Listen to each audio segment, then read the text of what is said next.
when I started learning English, I didn't really buy any books or courses or whatever. I went to school, and at that level, I could already speak, I guess. I could have a decent conversation. And now, if you think about Japanese, I started that 5 years ago. I didn't buy anything. I was just looking on the internet to find some Japanese lessons, which I did, and then I stuck to those. I can have a solid conversation. If you're curious about that, I have a video on that, so check that out if you want. The only thing that I did buy, though, is these books. Like this book is for learning the JLPT, which is a Japanese grammar test. And then there's this book, like a graded reader, so you can practice your reading. And I bought those, but I really didn't use them. So let me go home and then I'll show you what my approach was and why I don't think you need to spend any money to learn a language. So first of all, there are so many options when you start learning another language. For example, you can go to classes, you can pay for resources, you can find tutors, you can find tutors online. What you're doing is you are paying for the language. So somebody, let's say you hire a tutor, they know the language, they speak the language, and they teach you the language. Now, when I think back about when I started learning English or Japanese, the reason is not because I got interested in a language. Sure, I did eventually, but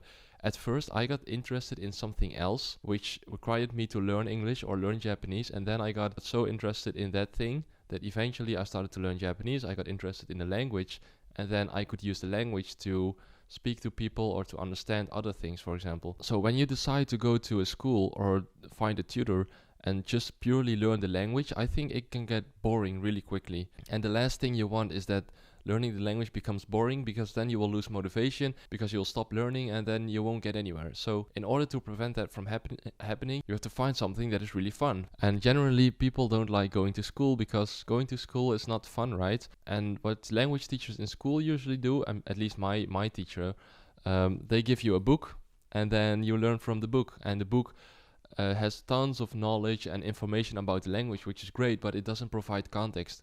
It doesn't provide you with the actual things that you like. Those are way more important. And so this is why I actually don't recommend buying textbooks, because they purely teach you the language. So like language schools or tutors or books, they have the information that you need, but they don't have the context in which you are going to use the language. And language is not just information that you absorb, it's communication with other people, so you will always need some form of context. If you're going to a different country to work, then the work is the context. If you like to sing, then singing is your context. You have to find hobbies or a certain context and combine them with the language in order to keep motivation and actually apply the language.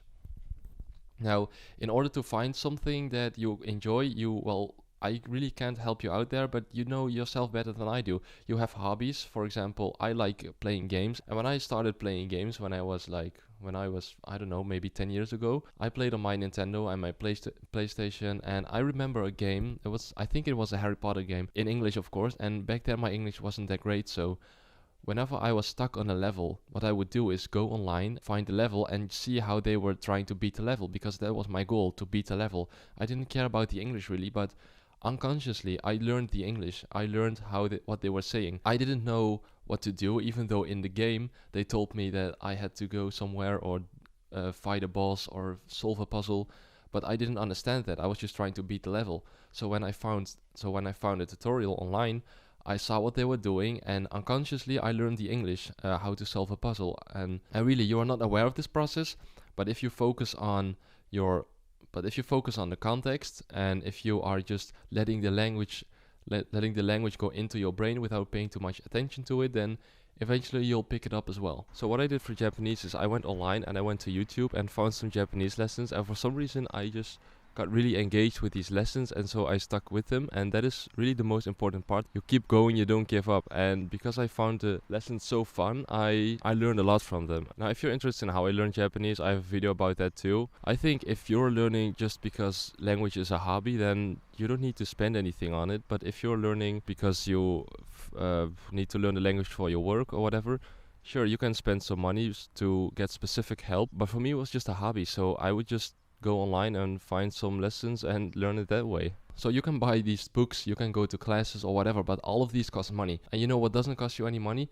The internet. Watching this video, for example, doesn't cost you any money. It only requires an internet connection. So you can just simply go online, and if you want to find something, then you can just search how to make past tense in English, for example, if you want to learn that. So let's say you went to a party and then you the next day you and your friend are talking and you want to tell them, hey, I went to a party yesterday, but you don't speak any English. Your English is really shitty, and so all you can say is I go party yesterday. So you can go online and you can find how to say this, and you'll find that, oh, I need to use went. I went to the party. But that is not your goal. Your goal is to be able to tell your friend what you did yesterday, and you need to focus on that. Focus on your real life. And what I think the main problem is that most people are way too focused on the language itself. Language is just a tool to communicate, and you want to focus on the communication and the social interaction that you have. When there's something that you don't know, then you go and find the solution on the internet, how to say this, how to say that.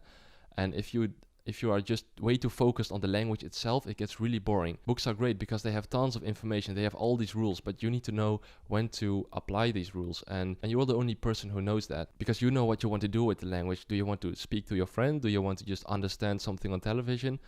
And so that's when it's great to have the internet to find this type of stuff. If you don't know what you're doing, then you cannot just simply learn phrases or learn rules, because there's no use in that.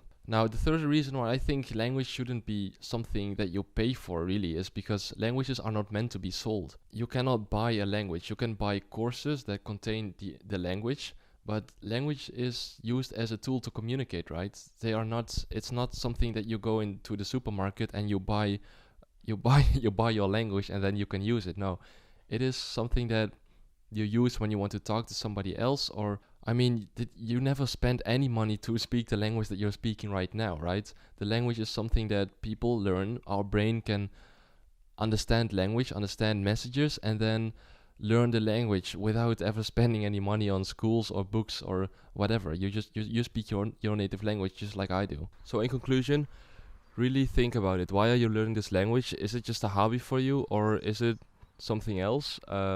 If it's just a hobby like me, just go online, just find some resources, combine it with your hobbies, because it'll get really boring otherwise, and then you'll definitely make progress. Thank you for watching, and I'll see you in the next video.